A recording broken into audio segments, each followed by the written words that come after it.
Bobby Ingram, Curtis Ennis. Know that we been loyal even when we wasn't winning. A trusted source for the news. 79th Halas in your ears. You. And we back, everybody. 79th Halas, episode 225. You guys, Scott, Flows, at Barberchair Scott, at Flows. It's hot as fuck in here. So if you see me, just know I'm big and I'm sweating. Like Shaq in the fourth quarter. Got sweat stains all over me. You know to follow Barberchair Network at BarberchairNet on Twitter and Instagram. Follow 79th Halas, 79th Halas. Subscribe to the Patreon, patreon.com/Barberchair Network. Man, if you're watching this right now on Sunday, that means you are a member of the 79th Halas Barberchair Network Patreon. If you are not going to pay the $5, you watching this on Monday morning as you at your cubicle getting ready to work, man. We've got not really a new segment this year, but we kind of got a new name for it. It's called Locker Room with Flo. So that's going to be dropping. I was hot as hell in there too. But, Lord. But he got it done. He got 2 interviews with Zach Pickens, one with TJ Edwards, and that will be dropping on the Patreon. We're going to give y'all a little preview of that on the free also. So, you know what I'm saying? But we here after the first preseason game. Training camp is over for us. You know, I mean, it's over for the fans. It's Monday over for the fans. Actually, it's over at Halas, period, because they're going to be doing. It's like a special thing, right? Yeah, special thing. They're going to be doing, joint practices this week.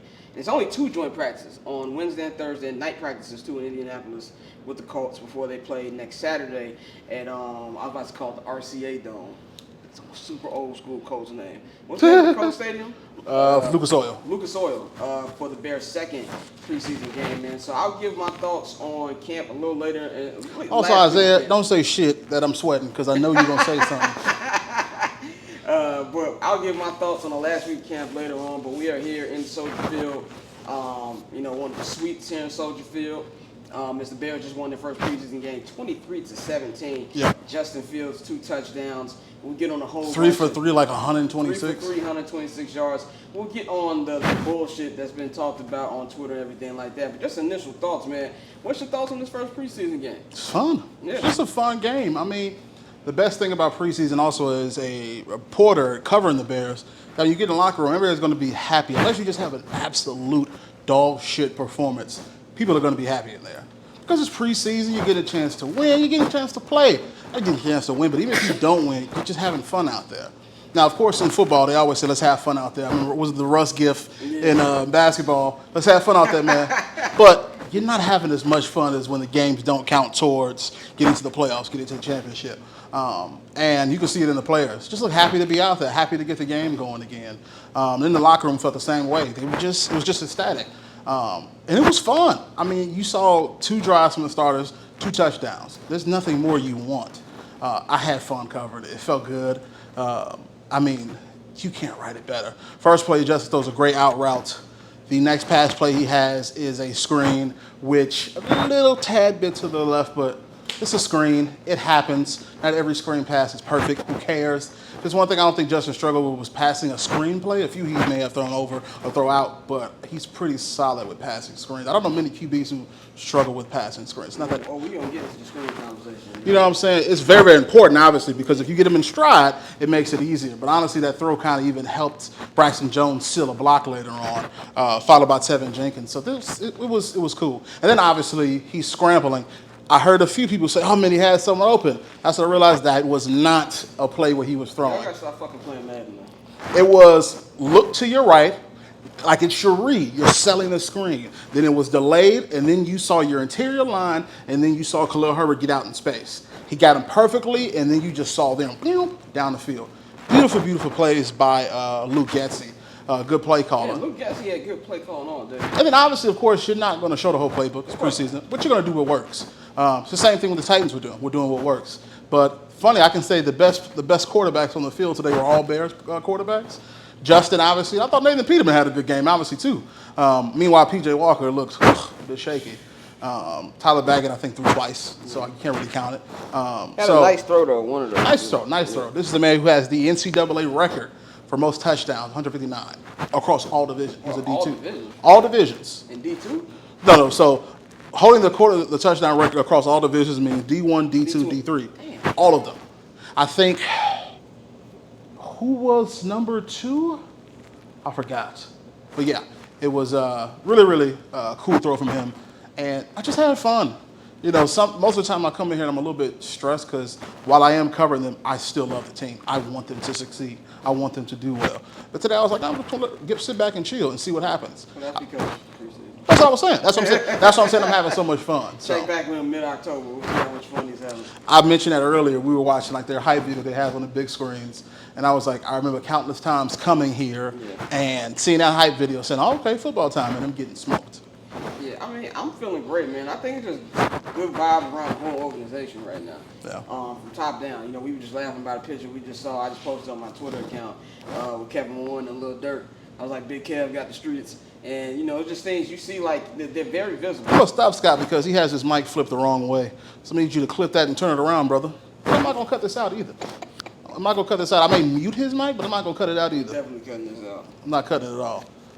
There you go. All right, man. Better. I'm not cutting it out at all. We're going to keep rolling. But, no, I was saying, like, it's a good vibes around the whole organization right now. I feel like... Look at me. I have the same thing. Same fucking shit. I am a dumbass. But Kevin Warren's been very visible, you know, something that Ted Phillips was not. You know, you barely saw him around. I think your shout out to Dante said, Ted Phillips was just an accountant who was his family friend, and that's why he got the job. But Kevin Warren has been around. We even saw a nice video on a Bears Twitter account where he offered to pay this woman's rent for an entire year. I think that was good. I've seen him around the facility. Ryan Poles, Ian Cunningham. Joe cut off a very good influencer moment for me as he was going into the press room to drop off our bags. Ian Cunningham and Ryan Poles were getting off the elevator at the same time. I could have walked with him and invited him and called him a picture to look good, but he, you know, fucked it up for him. But anyway. It had been a while since I've been to the locker room.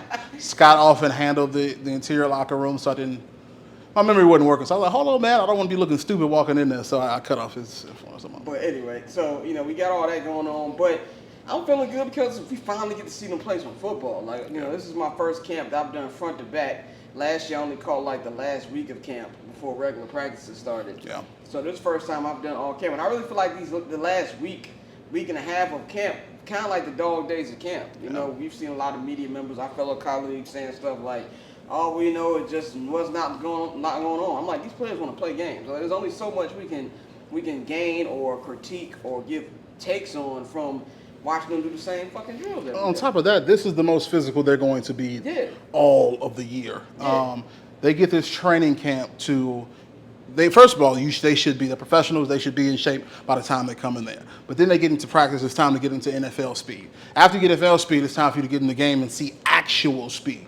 NFL speed, NFL practice speed. But then you get to the game, you see actual speed to ramp you up to play to the game. So all of those things are what that happened, but you're working towards the actual regular season. Yeah. And on top of that, these players know each other. They know your tendencies. They know your playbook. It doesn't matter how many times you meet an opposing team in the regular season. Nobody's going to know you like your own players. Yeah. So it's like when you've seen players say, oh, man, this person is stacking up some great camps. That's good, but then you also have to wonder, why isn't the defense doing anything to stop this person? Yeah, exactly. You want to go back and forth because I've seen plenty of players have great camps. They get a regular season and stink. I've seen players have bad camps, get a regular season and kill. I've seen players do the opposite, have good camps, good season. It's just to show that it doesn't matter, but it's not something you can guess. It really depends on the person. In the words of the immortal Allen Iverson, we talking about practice. Practice. But I kind of feel like, you know, it's only so much you can take from the same drills they do every day. So this first time they've been hitting. Shout out to Jason McKee, new Bears sideline reporter. He said also that this is a new way of camp. You know, 3 days on, you get a day off. Yeah. It's not like the old day of camp where people were hitting it. Like, I only probably saw like 2 hits in these 3 weeks of camp. So it's different. So this is kind of what I tell you. They hit more in high school. Yeah, exactly. Because they're stupid and they're kids. But you hit more in high school. I think it'll be more aggressive practices in Indianapolis because it's joint. Yeah. And they're going against teams. But this was good to see the actual play. And nothing like aggressive team versus other team practice, a la DeAndre Hopkins and D'Angelo Hall. I feel God, boy. You did that shit to me. I feel God, boy. I feel God, boy. Classic moment. Juke that nigga out of his career. But, you know, so it was just good to see the offense come out there. And it was good to be back at Soldier Field. You know, we crack jokes about Soldier Field being a terrible field. And it is. But, you know. It's the best it's looked since I've been covering them. Good. It was a beautiful day today. It's my 4th year. Scott's 3rd year. Yeah. It's the best it's looked. It was really solid. Looked really good. We both actually, you know, of course, obviously we stood and I said, feels good. Especially Beyonce was here 2 weeks ago. I thought she would fuck it up. But that's true. They probably got it together for her. Yeah, exactly. You see the Bears come in Sunday like Beyonce coming. It's like we have to pull out all the stops. It looked good, and it was just good to see them play. Brandon Johnson, keep this team in He Chicago. Scott today Keep this team in Chicago. He keep fucking talking over. I'm sorry. Anyway, I'm sorry. I'm not. It's not. It's going to Arlington Heights. Y'all just gotta deal with it. But yeah, it was good to see people playing. Justin Fields, and I just want to get into Justin Fields' play because that's been like the topic of Bears Twitter. Y'all are not low, okay? Y'all are not low. In the words of Joe Budden, you can't fool a real nigga. You can fool them. If that was Patrick Mahomes throwing them two plays, it would be all up on SportsCenter. If it was Joe Burrow, look at the LSU connection. But since it's Justin Fields, it's, well, he didn't really do anything. That's a whole bunch of yards after the catch. When last year was a problem. Oh, well, he doesn't have any receivers who can get yards after the catch. That's a big one. Do you know that Mahomes did all that last year with only averaging 4 yards, per throw? I will say, because I saw somebody. I'm not comparing the two, by the way. Yeah, I saw somebody do that. The average air yards. Average air yards is typically 7 and under or something. Yeah. You're not gonna see somebody get 10, 15 air yards. It's just not a thing. But that's all his yards last year came in the air. But exactly. But that's to say that Mahomes in his career has been blessed with players who can catch it and make a move. One of the, if not the most explosive player in the open, Tyreek Hill. He may be the most explosive player in the open of all time. Yeah. Like, of course, he's not the greatest skill player, the greatest wide receiver, but I've never seen a wide receiver be able to catch a pass and then he might go every time. Yeah. So he was blessed, and that's a good thing. What Mahomes needed that early. Exactly. Tyreek Hill and Patrick Mahomes made doing a it for career years. out of. So outside of him, not many black QBs just sit in the pocket. So they have the athletic ability, but it's also mentally, can they handle it? Do they have the smarts, the football IQ? And black quarterbacks have had to battle that for decades. And Justin will have to battle that too. It doesn't matter that boy threw 50 touchdowns this year.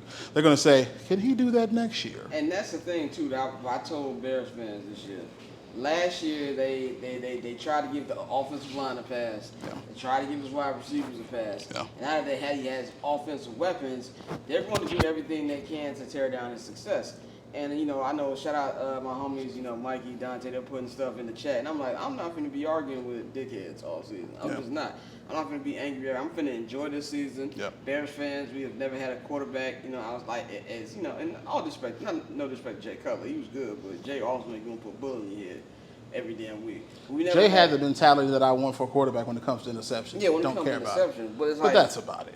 It's like you never had this before, so I want to enjoy it. Yeah. And fuck it. If he keeps killing, just keep hating. It don't matter. The Bears are winning games. He's doing what he needs to do.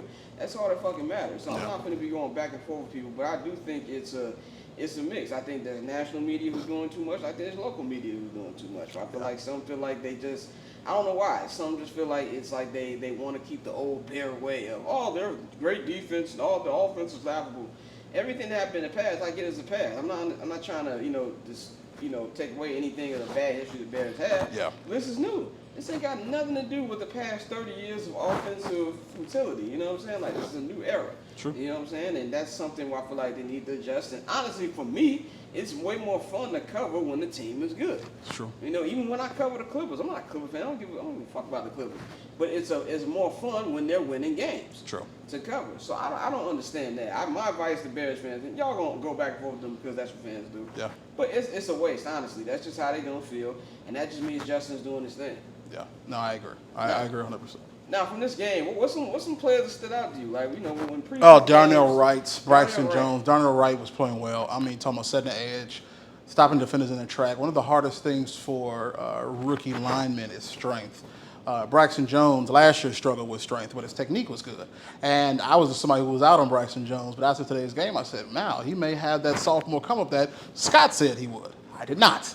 And then Darnell Wright looks like the opposite. Did great, but technique was good, but the strength was there also. Really, really impressed by him. He's such a mild-mannered guy, but he got that nastiness in him that I really, really appreciate it. Braxton Jones looked good. Tevin Jenkins looked good. Braxton Jones, big block. And he's gotten bigger and he's gotten stronger. DJ Moore touchdown. Had a nice pancake Which block. is good because Braxton did not have a good week in camp this week. Yeah, so that's something that he really bounced back from, which was good to see. People are going to come clean up here, so that's them coming here to clean stuff. You're not going to edit that part out. I'm not going to edit that part out. I'm keeping it natural. Anyway, those stand out to me. The Twin Towers. Gervon Dexter. Zach Pickens, very polite dude. He called me sir, and I felt so old. I told him he a search. Zach Pickens is 21. You're going to be 33. I looked at him in my head. I'm like, man, I'm one of the guys, man. I'm not. I'm one of the fathers. You the big homie. I am the big homie. You the big homie. You Unc. I know. I'm Unc. I hate it. He's Franklin. You Jerome. I know. But yeah. Yeah, I mean, to me, I was impressed by Zach Pickens. Dexter is really. Travis Gibson. Travis Gibson. Yeah, shout out to Travis, man. Very struggled last year. Yeah. Struggled last Fourth year. on the depth chart. You can't convince me Dominique Robinson's better. No disrespect to Dominique Robinson. I don't know him as a person, but you can't convince me he's better than I Travis didn't Gibson. even know Dominique Robinson played until we saw him in the locker room. Right? Yeah, I'm not gonna lie to you. This is my thing, and you said this too. Like I think it was the first quarter. Look, man, I don't want to see like unleash the rooks, man. Like, Unleash the flute school. Unleash the flute school. Like, look, the way Justin Jones and Andrew Billings were getting thrown around in that first quarter, and I'm not, giving up on them on one game. Oh, of course not. And I won't be as stupid to believe that rookies can come in and just be impact players. It's like when Tyson. I said Tyler. You said Tyler like 5 times. Several times. Somebody corrected me on Twitter. Tyson Baggett. I'm so sorry. I messed up your name. He had a great pass, and I saw several people on the timeline say, it's time for him to be the second string. I was like, No, let's be fair. It's good. going to be PJ Walker. It's going to be I PJ. still think PJ had a rough day, but I still think TJ can find backup. TJ did pretty well last year as a starter. Yeah. For the Panthers, and he knows how to get the ball to DJ. And this is my thing, man.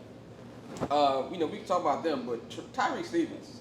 Stevens, man. I had everybody shout out to everybody who checked out my interview with him 2 weeks ago. Man, at the time when we did the interview, he was like in a real battle for CB2. I think he's slowly starting to get that thing locked up. Yeah. He's been great in practice the last 2 weeks. He have extended play too. He played like the first half. He played the whole first half. Yeah, he played the whole first half.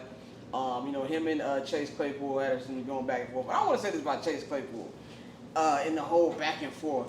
A lot of people acting like hall monitors over this week. This is football, man. Yeah. This is a man's game. Okay. I was sitting right there when Claypool and Tyreek were going back and forth. And, there was co-media members, I thought they'd cross the line. And that's probably because it's shit that we do, black people do. If you're in a game, you're playing basketball, you're playing football, you get somebody, oh, you bitch ass nigga. That happens all the time. I will say, at least in Chicago, we don't say bitch ass nigga. They are not from Chicago. That's true. He's from Florida. He is from. So maybe they say that there. We don't say bitch ass nigga. We don't say goofy ass nigga. Where's Chase Claypool from? I don't know. I don't know. We'll say exactly. We'll say shut the fuck up. Shut your ass up. Yeah. Especially during football. But you call me bitch ass nigga, I'm gonna swing. Point is, I feel like I have no problem with chirping. It's camp. You know what I'm saying? And I feel like that kind of got back and forth because the defense has been throwing them for like the last 2 weeks, and the offense really spoke up in camp this week. Yeah. You weren't in camp this week, but there was a whole bunch of chirping from the offense. And Chase Claypool, and that's one thing I noticed about the offense today. Like if it was, as explosive as those two plays we saw, to me Chase Claypool has been the camp MVP. You know what I'm saying? And I feel like once he comes back, and I'm no doctor, but I don't think the hamstring injury is that serious. Yeah. I think, I don't think he's going to play for the rest of the preseason. I don't even think he's going to practice that much for the rest of the preseason. We're still like a month away from week 1 against the Packers, rest him up from there. Yeah. But Tyreek Stevenson, man, he's been really, really good and a physical corner and a guy that I feel like is going to be the great compliment to Jalen Johnson. Yeah, I agree. You rest him, hamstrings are tricky, and you don't want it to come back even worse than that. So you give him a rest and you give him a chance to be ready for the first game. What do you think about Noah Sewell? We had a little talk about in the booth about is it going to be him or Sanborn in that third linebacker? I think he was good. He's elusive. He's got to get his strength up, whereas I think Sanborn's strength is already there. Because obviously it's going to be Tremaine at the main linebacker position, the Mike, and then you'll have T.J. Edwards, and then you'll have Sanborn more than likely when they're in that 4-3. I know they're probably going to run a lot of nickels, so you'll see Kyler Gordon in Austin. But if he performs well, why not give him a chance? Yeah, I agree with that. I think that's really what I'm looking forward to these next couple games is just to see the depth of this team. Because as we know in the NFL, it's not a matter of if you're going to get hurt. It's a matter of when and how severe are the injuries going to be. So I really want to see the depth on this team. But not too much to talk about. It was kind of whatever week of camp. It was a good game today. That's it for our camp coverage this week. We'll be back after week 1, but I'm going to be doing a midweek 79th Halas live show on Wednesdays. I don't know if I might call 79th Halas late night or whatever. Flows be working, so it's not 9 times out of 10 it's gonna be me and like a random host each week. I'm gonna give you recaps of what happened from Halas Hall on that Wednesday, and we'll talk about previewing the upcoming games. So look out for that, and then we'll be back with a full episode of 79th Halas after Bears Packers. Hopefully the Bears be sitting at 1-0 after that, but I'm ready to get this thing going. First goal is to beat Green Bay. To beat Green Bay, and the world's lovely. And also, I've got a pretty fucking big interview dropping this week. Pretty fucking big interview. So check an announcement for that either Monday or Tuesday on the Barberchair Network. But you know to follow us on Twitter and Instagram at Barberchair Scott, at Flows Andolini. Follow 79th Halas, the 79th and Halas on Twitter. Follow the Barberchair Network at BarberchairNet on Twitter and Instagram. Subscribe to the Patreon, man. Patreon.com/Barberchair Network for the 79th Halas tier. Remember, every episode this season will be debuting on the Patreon the night of the game, and it will be on the free feeds at noon on the following day. So if you want to get it on the day of, you need to subscribe to the $5 Patreon, and Joe's Locker Room segments for $4 will be on the Patreon only, man. So subscribe to that. We about here, man. Y'all enjoy the rest of y'all weekend.